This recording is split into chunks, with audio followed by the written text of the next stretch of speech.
Hi everyone, welcome to my channel. I'm Dr. Arunima Sarin. It is November of 2024, which means it's application season.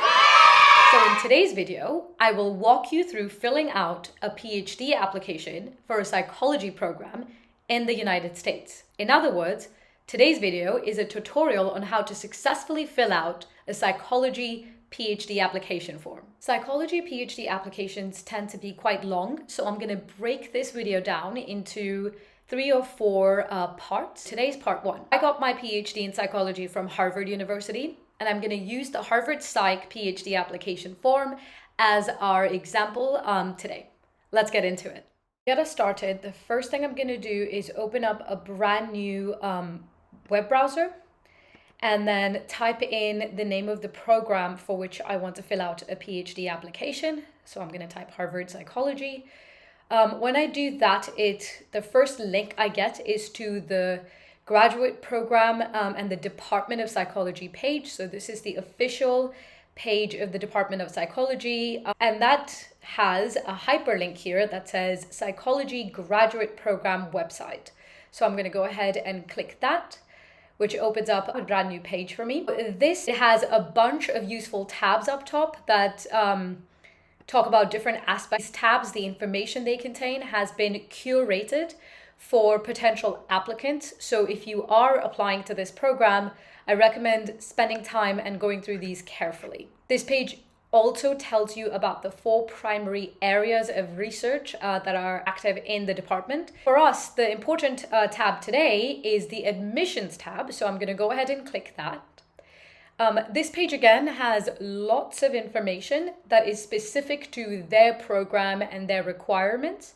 It also further down has a list of materials that you should have when you're ready to apply. But for our purposes today, we are interested in this tab on the right that says Apply Online. So I'm going to go ahead and click that next.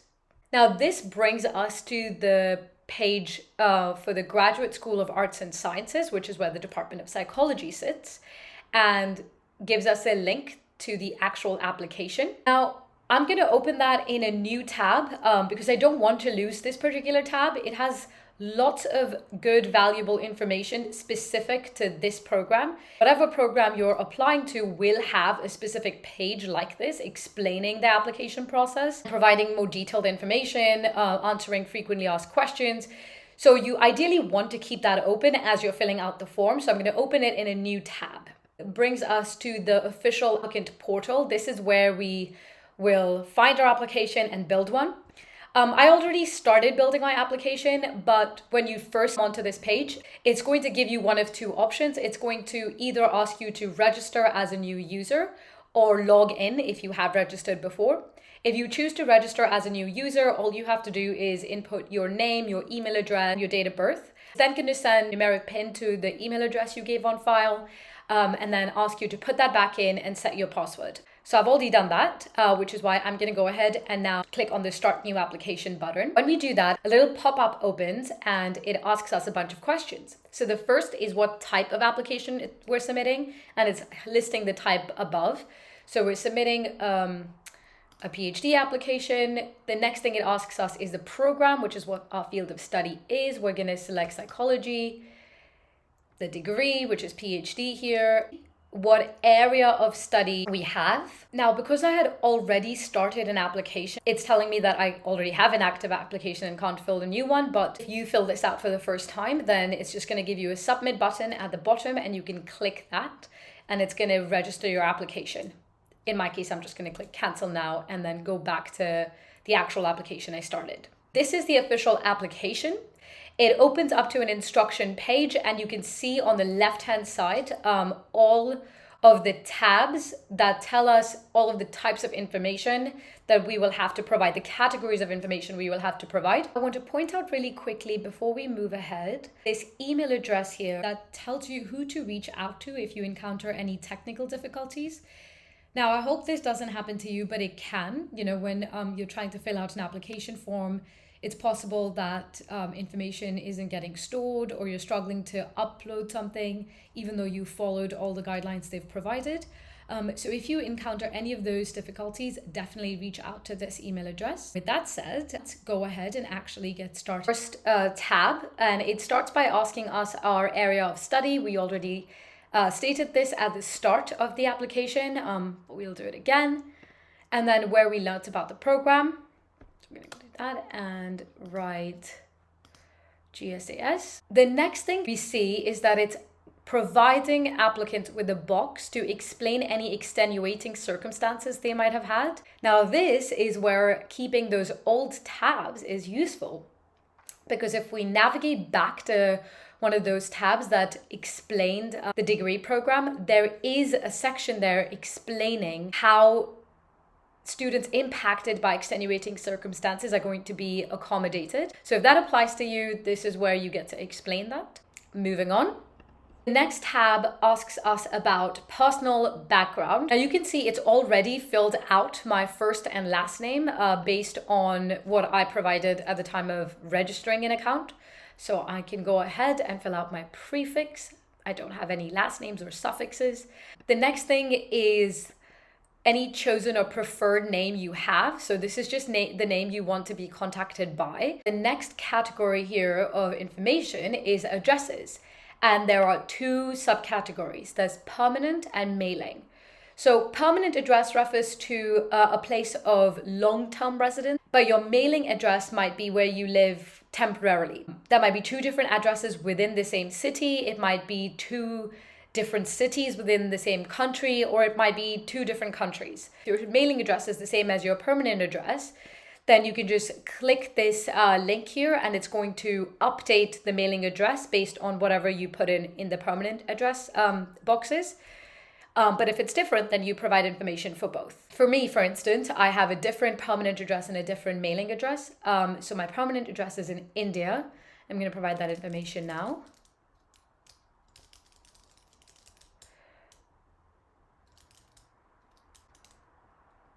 I'm going to put my city, select my region, which is Delhi, put in my postcode.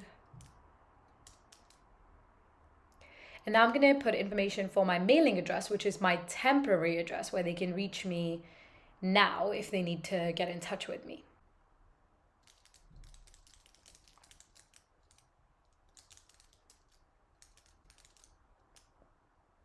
Again, select the region, add the postcode.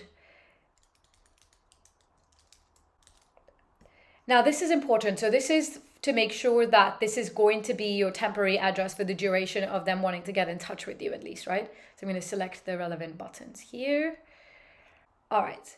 The next thing is it asks for an email address, and it's already updated this field with the email address I used to sign up to make the user profile. So it should have done the same for you. You can change that if you want. And then the login information is also going to get updated to that new email address. The next tab is providing your telephone number. Now this is totally optional. I usually like to provide that information.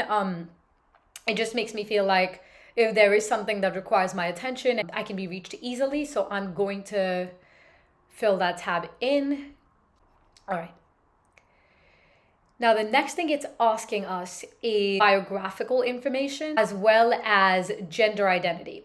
So biographical information refers to the sex designation that is either in your social security, if you're an American citizen or permanent resident, or if you're not, if you're an international applicant, then the one mentioned on your passport. This information isn't optional, so it looks like you have to provide it to them. So let's go ahead and fill that. Information, put a birth date, make a random one up.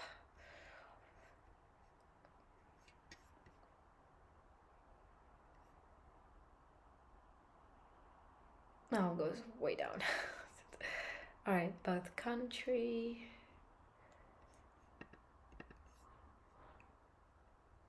Birth city. And birth region. Actually, I'll use the region name they had above, which was Delhi, not New Delhi. Okay, gender identity.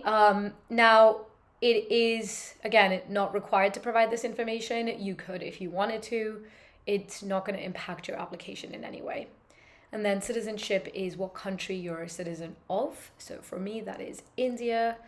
And of course, if you don't live in the United States, you don't have to fill out this information. If you do stay there, you can select one of these other categories, something that applies to you, and then put in all of that information. Let's move on to the next page.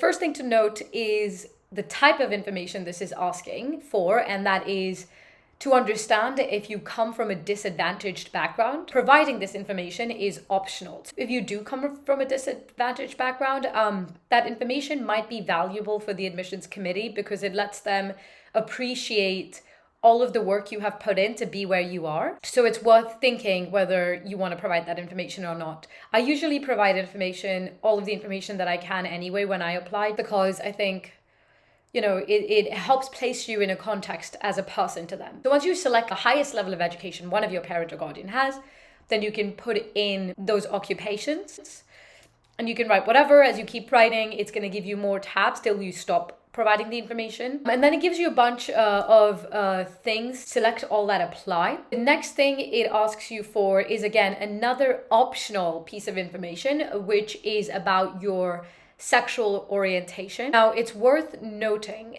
that none of the information you provide here is going to be disclosed to the program's admissions committee, and they kind of tell you that very clearly here. And if you think that there is a part of your identity that is valuable for the admissions committee to know about, to understand you and your research interests, your research experiences, then they encourage you to provide that information in your statement of purpose.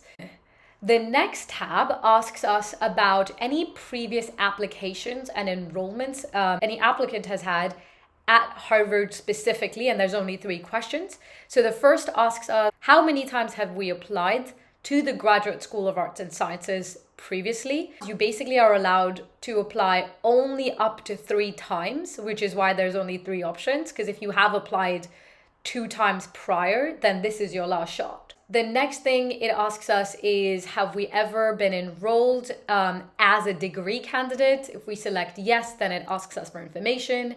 If you select no, then you move on to the next question, which is if you've come to the Graduate School of Arts and Sciences previously as a special student or a visiting fellow. If you click yes, it's going to ask you for more information. Otherwise, we click no and we click continue.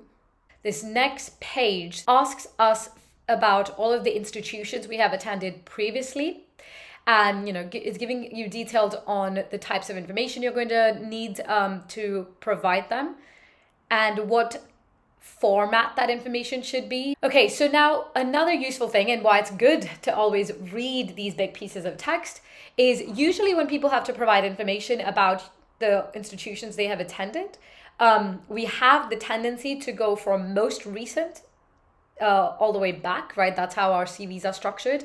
But here they're specifically telling us to add institution where you attended or will be receiving your undergraduate degree first. So they want you to go in a forward chronological order, which is what we will do. So let's start.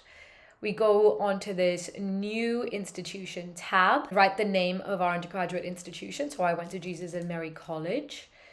And I'm going to add Delhi University here just to be doubly sure. Even if they can't find it, that's okay. Put the start date and then the end date for the program. Level of study, undergrad. Now we have to write what type of degree it was. So bachelor's, date conferred. This is when you are awarded your diploma, your degree officially. Then your field of study, which for me was psychology. Okay, so this is a fun one.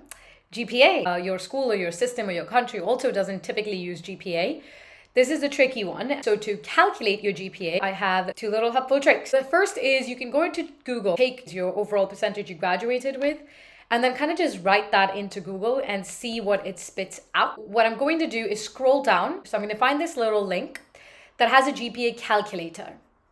And now there's 2 useful things when it comes to this little calculator. The first is that this will automatically calculate a GPA for me, but also it provides a conversion table along with the formula for calculating GPA. So you take the points for each class, multiply that by the number of credits or hours for that class, add them together and divide that by the total number of credits or hours. So that's like the easiest, simplest way to do it.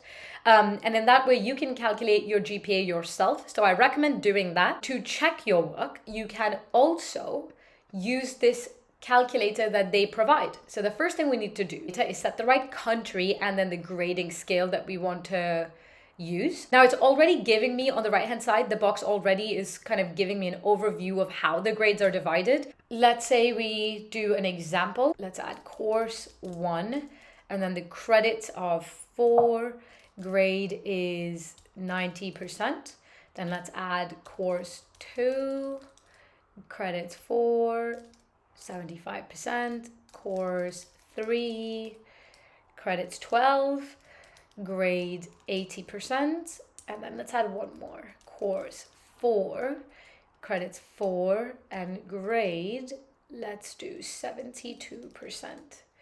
All right, now I can click calculate GPA. It's going to spit out a GPA. It's probably going to be a 4 because anything over 60 there is a 4 and all of these are over 60. I can take that and then go back to my page and add my GPA as 4. The GPA scale refers to the max points you can receive, the highest GPA grade you can receive. So that again is 4 in this case.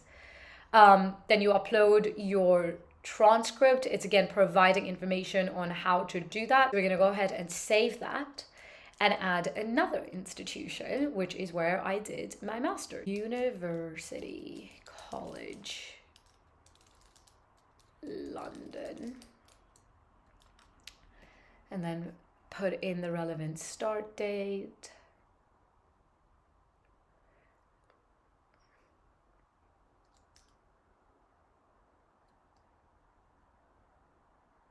end date, and then the level of study. My degree was technically an MSc, but I don't see that, so I'm just going to do master's, and then date of conferral. Major field of studies. Program was called Research Methods in Psychology. Again, for GPA, we can calculate this by hand, which is what I recommend doing also. And then as a backup or as like a, fail-safe, also see it using the online calculator here. So I'm going to change country to United Kingdom now. There we go. Grading scale, most common postgrad. You can see on, there you go, on the right hand side that it's updated with what qualifies as merit, distinction. There's a little bit more of a finer gradation, but again, still not as smooth. So now we're going to start adding courses again. Let's say course 1, credits 4, grade 90%. Let's add some more here. Course 2, credits 4, 85. Course 3, credits 12, grade 72. Finally, course 4, credits 4, grade 88. Okay, we click calculate. Gives us a GPA. We can go back to the program, put that information right there. GPA scale 4. All right, upload your transcript. All of that's done. Okay, so the next thing it asks us for is courses related to your area of study. Now, this refers to any course that you took that is relevant to your PhD application. Courses that I took that are broadly related to psychology, to statistics, to computer programming. I'm going to go ahead and fill some examples out for you. So we click add course. When I go to the institution, it's pulling up the two pieces of information I gave it already. So let's start with undergrad, keeping up with the way we provided that information. We talked about undergrad first, semester, so whatever year this was. And now we can list out the courses that we took. So course level undergrad, course number. For many courses within certain academic systems, course numbers have a very specific meaning. So for instance, within the American education system, any course with a 101 is an introductory course. So Psychology 101, Statistics 101 are introduction to psychology, introduction to statistics. So those course numbers have a meaning. If your course doesn't have a number, that's perfectly fine. You can leave it blank. The grade you got, and now you can use the scale that you got the grade in. Was this course taught in English? Yes. Is this a mathematics course? No. All right, save and add another. Now you'll notice it already has information filled in the institution and semester, assuming that there are multiple courses I took in one semester that are going to be relevant. So let's do another one for undergrad. This time we'll do this.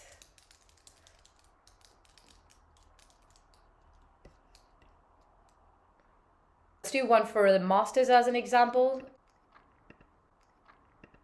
You can have two courses of the same name. Would help if I spelled it correctly.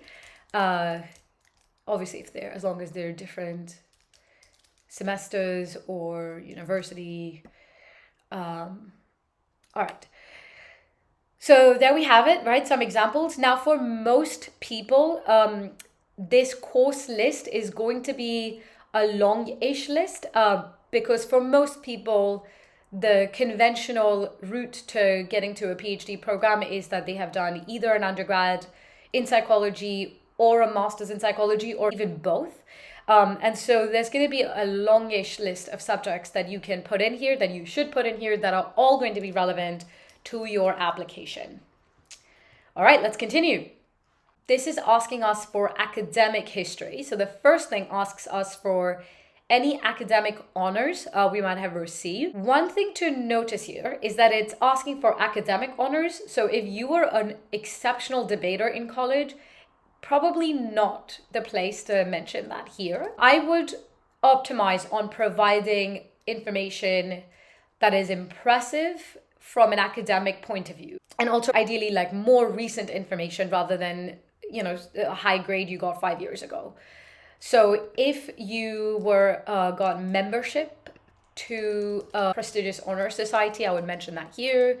If you were on the dean's list because of your overall grade across the multiple years, if you got the highest grade in something, if you got an award for your thesis, your project, any of those things that say something about your academic acumen, your intellectual acumen, I would put those here.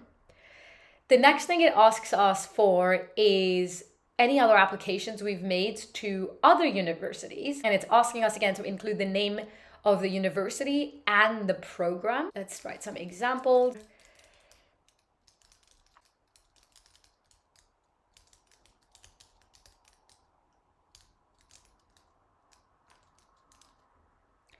Now you can also have like a master's application here, another professional degree you might be applying to. Any of that information will go here. The next question asks us to tick any other Harvard schools we might be applying to. So the way this works is the Department of Psychology comes within the Graduate School of Arts and Sciences, but that is just one of many different schools at Harvard. If we go back to that little helpful page that we kept, you'll notice the rule here is you can only make one application to one degree program in one school, but you can make several applications to different programs in a single year. There is a restriction on the total number of times you can apply to the school, which is 3. So the separate applications to separate schools will count for that. But you can, for instance, apply simultaneously to the Department of Psychology and their graduate program, as well as the graduate program in organizational behavior, which is within the business school. So that's just something helpful to keep in mind as you think through and plan. All right, the next set of things asks for our academic background. This is required information. It's a bunch of questions just to get an idea on if you've had any challenges in your academic journey and to understand why. So have you ever withdrawn from or repeated any term in college, been dismissed from a group?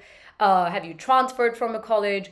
And all of this information helps provide the admissions committee the context to evaluate your application. If you click yes to any of these questions, it's going to pop open a little box where you can explain the circumstances for that challenge. It also provides us with a box at the bottom here to explain any atypical circumstances we might have encountered in our academic path, in our academic career. Okay, so the next thing it asks us for is research activities or published material. Now this little write-up tells us that there is a section called Digital Portfolio where we can upload any website hyperlinks. So if you've done any work that is already accessible. But even if you do that, you do have a website that shows your research activities, I would still fill this out. The first thing asks us to describe any projects that required independent work or labs in which we conducted independent research. I would definitely write this carefully, and I would use active verbs to describe the work I did. Verbs like I compiled, or I designed, or I realized. Oh, I forgot this is the American system, so this will be a Z. So I would use like active verbs to describe any independent research work you did. The next question asks if we have any undergraduate research experience. If you click no, there's nothing more to add. If you click yes, then asks for 3 separate distinct types of undergraduate research experience. Part-time undergraduate research experience, which is what you get when you are working part-time in a lab while doing an undergrad, full-time undergrad research experience, something maybe you do over the summer, and then full-time postgraduate research experience. So again, I would go through these carefully just to make sure that your research experience fits the criterion that they have here. We're going to add some details here. The next question asks if we have any published article, books, or other materials. Again, if you click no, there's nothing more to add. If you click yes, then it is asking you to list all of those materials. So first, if you have any kind of research material that you have published, no matter how small, I would definitely mention that here. I would also even mention any academic, even like something pop culture-y that you wrote that borrowed from an academic framework. I would mention here, for instance, if you wrote an article in a magazine or in a newspaper, I would definitely include that here, because writing is a big skill in academia. Being able to think through a problem, condense complex pieces of information, make a logically cogent argument, and do that in a fun, engaging way are important, valuable skills in the field. So if you have the ability to demonstrate having those skills, I would definitely capitalize on that. All right, let's continue. The next tab asks us for faculty information, and we can list up names of up to 3 faculty members that we are interested in working with as a graduate student in this program. At this point in the application, you should hopefully already know who you want to work with, because typically the process is that you have an area of research that you're excited about. You've already shortlisted a couple of people that you want to work with. And so you've done all of that work already by the time you're sitting down to fill the application. What does sometimes happen is that you have maybe one person at a particular university you really, really want to work with, and then you do need to write the name of more than one faculty member, ideally. So to figure that out, it's a good idea to go to the program website and look at, and you can look at the other faculty members who work in the area you're interested in working on. So if you go to the psychology website, it gives us these 4 tabs, and each of these tabs, if you click on them, explain the type of research the faculty within that area do. And on the right hand side gives you a drop down of the faculty that do, for instance, research that is classified as social psychology. These are also hyperlinks, so if I click on any of these, it's going to open the specific page for that specific faculty. And you can do that for each of the categories. And each university, any university that you apply to, should have something similar for their faculty members, right? It might not be linked to the application, but you should be able to access faculty profiles and look at the types of research people do. And using that, curate for yourself a list of a few faculty members that you would be interested in working with. The next question asks us if we have been in touch with any faculty member regarding admissions.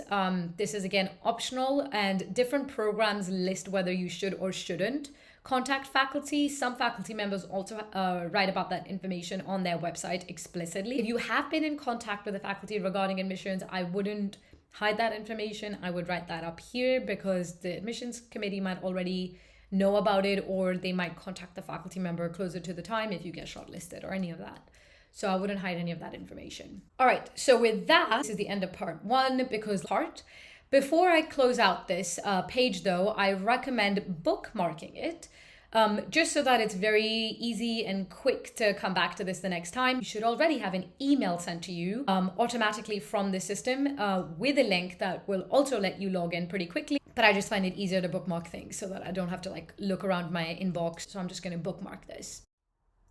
All right, so that brings us to the end of part 1 of our tutorial of filling out a psychology PhD application form together. We're going to pick up this tutorial from part 2, where we will tackle the next set of questions. If you thought this video was helpful, please hit the like button, share it with others who you think might find it useful, and don't forget to subscribe. Also check out my website for more useful information. Stay tuned for the next part and see you next time.